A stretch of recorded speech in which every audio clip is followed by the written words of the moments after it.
Bien, écoutez, je prends un micro, même si nous pourrions nous parler sans micro. Je vous souhaite à toutes et tous la bienvenue. Je suis ravi donc de vous accueillir, vous, nos invités, pour cette journée de travail collectif sur, c'est marqué, la nature en ville, eau et biodiversité, mais plus largement notre rapport au vivant, à ces entités complexes et belles qui nous entourent, qui fondent notre voilà, d'un certain point de vue, notre être au monde.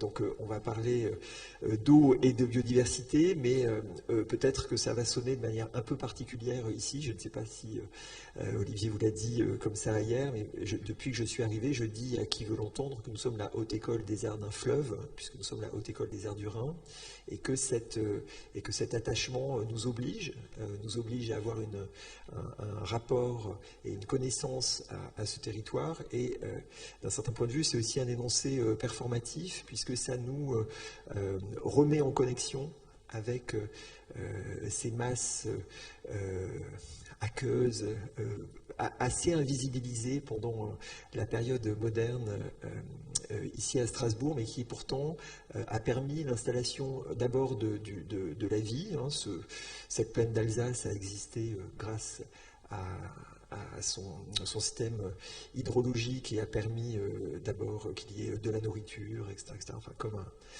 comme le sont les bassins versants qui organisent des écosystèmes. Et puis progressivement les cités telles qu'elles existent dans aussi leur aspect florissant, puisque un fleuve c'est aussi l'organisation des déplacements, l'organisation d'économies, etc., etc. Donc être la haute école des arts d'un fleuve nous met dans cette histoire, nous ancre dans cette histoire. La Cruteno, le quartier dans lequel nous sommes, alors je ne sais pas si vous en parlerez, mais était il n'y a pas si longtemps, à savoir un peu moins de 100 ans, un peu comme Venise, un quartier saturé de canaux.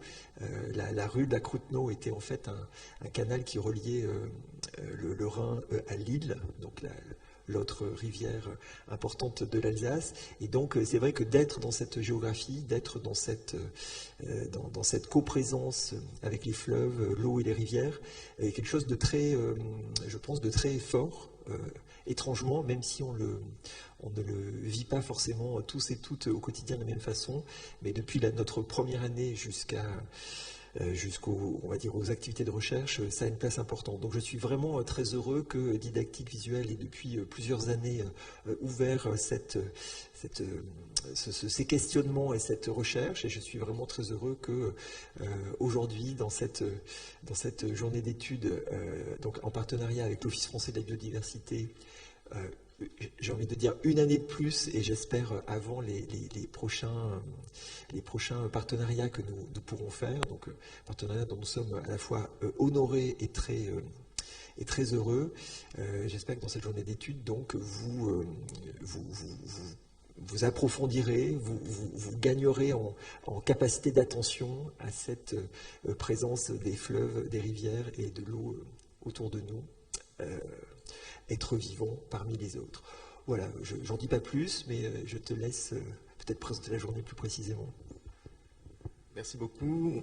Alors oui, effectivement, c'est donc la troisième journée d'études d'une collaboration qui s'est engagée avec le service mobilisation citoyenne de l'OFB depuis 2020. En fait, la première collaboration, c'était la joyeuse année du Covid, puisqu'on avait travaillé sur une exposition pour le Congrès mondial de la nature, et on a enchaîné par une collaboration de 3 ans avec une structure à chaque année identique, une journée d'études qui lance une thématique, cette année effectivement eau et biodiversité au sein de la ville, et à suivre une exposition avec les joyeuses étudiantes et étudiants qui sont ici pour donc oui, faire une exposition sur les thématiques qui ont été documentées, qui ont été questionnées lors de cette journée d'études, avec des interlocuteurs de la ville. Donc on va avoir dans la journée des personnes qui interviennent sur ces questions dans la ville et de l'Eurométropole de Strasbourg.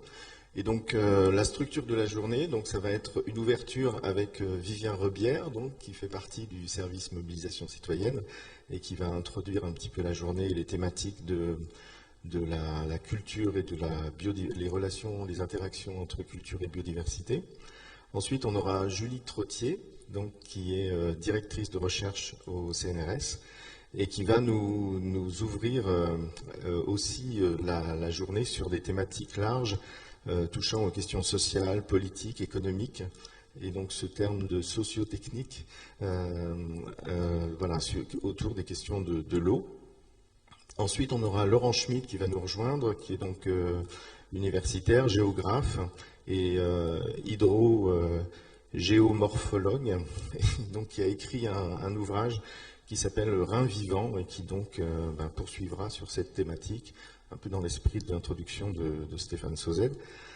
Ensuite, on aura Marine Calmet aussi qui va nous rejoindre, qui, elle, est avocate et juriste en droit de l'environnement et qui va ouvrir des questionnements sur la défense des droits de la nature, notamment sous un angle assez particulier qu'on a déjà exploré dans d'autres de ces journées d'études, qui est la question de donner la parole en fait aux entités naturelles, et par exemple les rivières, peuvent-elles plaider en leur nom, en quelque sorte.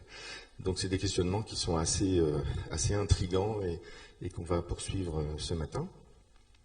Et donc sur l'après-midi, nous aurons 3 intervenants qui vont ancrer un petit peu les sujets dans une pratique soit artistique, soit expographique, et aussi sur le terrain même de la ville et de l'Eurométropole. Donc il y aura Virgile Gaspard, qui est donc chargé de recherche et de production au service d'exposition au Musée des Confluences à Lyon et qui va nous témoigner d'une exposition qui est vraiment dans le sujet, puisque le titre était « Nous les fleuves ».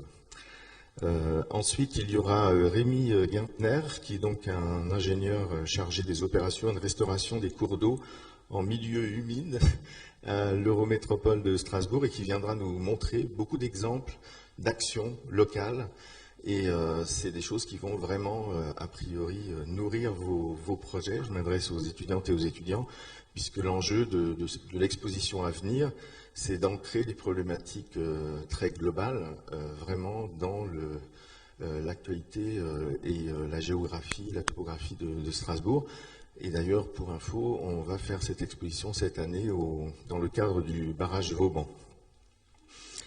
Et pour finir, on aura Thomas Delamarre, qui est donc directeur de la Maison des Arts Georges et Claude de Pompidou dans le Lot, qui est un complice de longue date. On a déjà travaillé avec lui à plusieurs occasions, notamment il a été professeur associé pendant 2 ans à l'atelier.